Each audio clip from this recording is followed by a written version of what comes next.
Alberta's public healthcare system is nearing a breaking point and it is in crisis. HSAA represents about 30,000 healthcare workers in Alberta, and back in the spring, they conducted a survey between their members, which found that about 89% of them believe that the healthcare system is in crisis. 80% feel that because of chronic understaffing, it is affecting their well being and overall health. Currently, 23 hospitals in Alberta have reduced services because of staff shortages. Some of those include temporary emergency room closures, a lack of acute care beds, and also no doctors available for childbirth.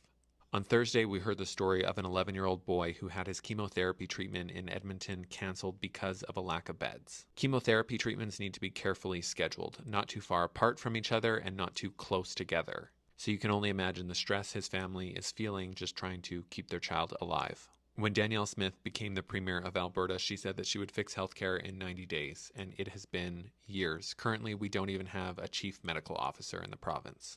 We also don't have a permanent board or CEO at Alberta Health Services, which is the largest provider of public health care in the province. The UCP government fired the previous CEO and the entire board. The government has also broken up healthcare into 4 separate divisions, which all have their own government ministers.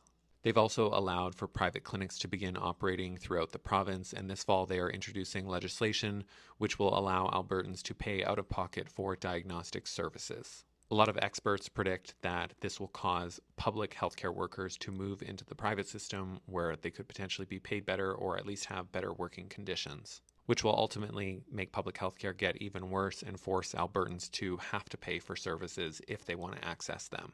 The HSAA, which represents 22,000 public healthcare workers under Alberta Health Services, is currently in negotiations with the government for a new contract. Those members rejected the latest offer from the government in September. On November 12th, 13th, and 14th, the government will be bargaining again with these 22,000 healthcare workers and the HSAA, and they say if the government can't come forward with a better offer, they will look to have a strike vote.